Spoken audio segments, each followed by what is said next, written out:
Hello అండి, ఎలా ఉన్నారు? నేను చాలా బాగున్నాను. మీరు కూడా బాగుండాలని మనస్ఫూర్తిగా కోరుకుంటున్నాను. Welcome back to our YouTube channel.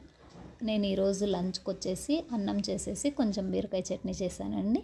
అయితే ఈరోజు వీడియో ఏంటంటే, నేను మధ్యాహ్నం కొన్ని చేసుకున్న పనులన్నీ అయిపోయాక ఇంకా కొన్ని మిగిలి ఉంటాయి కదండి, అవి నేను చేసుకుంటున్నాను అనమాట.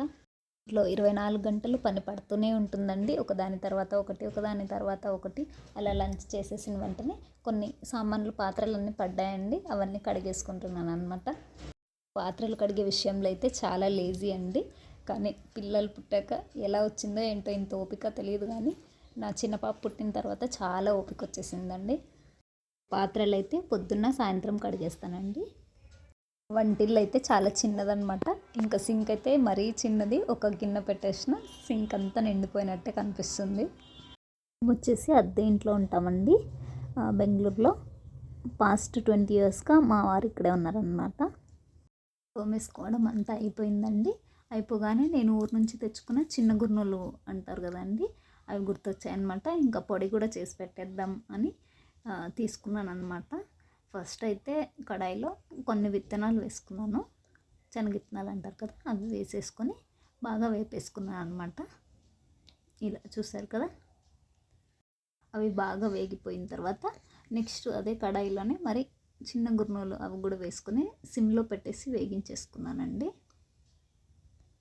ఇంట్లో పొడి చింతొక్కు లేనిది ముద్ద దిగదండి. అవి ఖచ్చితంగా ఉండే తీరాలి. ఇంట్లో బుడ్డల పొడి ఎక్కువగా ఉంటుందండి. అది కూడా ఎలా చేస్తారో అది కూడా ఒకసారి చూపిస్తాను. ఫస్ట్ ఇవైతే వేగిపోయిన తర్వాత రెండింటిని పక్కన పెట్టేద్దాము, ఆఫ్ చేసేసుకొని. నెక్స్ట్ అయితే విత్తనాలు పొట్టు తీసేసుకుందామండి.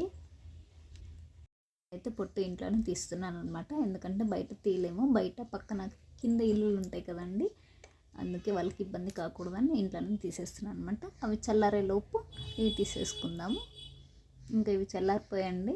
ఇంకొక దాని తర్వాత ఒకటి మిక్సీ పట్టేసుకుందాము. ఫస్ట్ అయితే నేను విత్తనాలు పొట్టు తీసేసాం కదండి, అది మిక్సీ పట్టేసుకుంటున్నాను.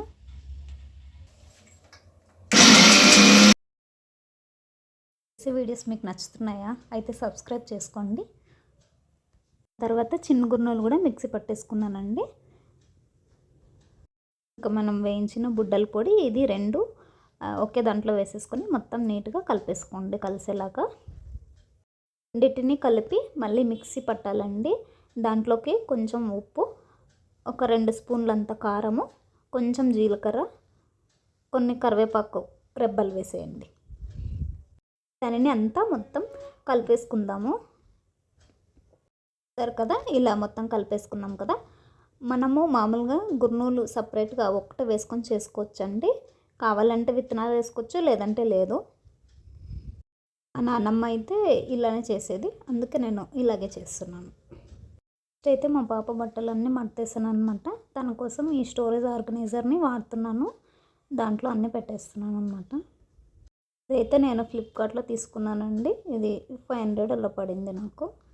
నెక్స్ట్ అయితే ఇంకా మా పాపకి తినిపించే టైం అయిందండి, అందుకనే తనకి రాగి సిరి చేసి పెట్టేస్తున్నాను అనమాట. ఫస్ట్ ఒక బౌల్లో వాటర్ వేసుకుని అవి మరిగించేయాలండి. దాని తర్వాత సైడ్కి ఒక స్పూన్ అంతా సపరేట్ వాటర్ వేసి కలుపుకోవాలి, లేదంటే ఉంటలు కట్టేస్తుంది కదండి. అలా కలిపేసుకున్న తర్వాత దీంట్లోకి వేసేసుకొని మిక్స్ చేసుకోవడమే. కొద్దిసేపు ఉడికిస్తే బాగా ఉడికిపోతుంది. తనకు తినిపించి పడుకోబెట్టేసానండి. నెక్స్ట్ అయితే నేను కాళ్ళు చేతులు ముఖం కడుక్కొని పూజ చేసేసాను అనమాట. వీడియో నచ్చినట్టయితే లైక్ చేయండి.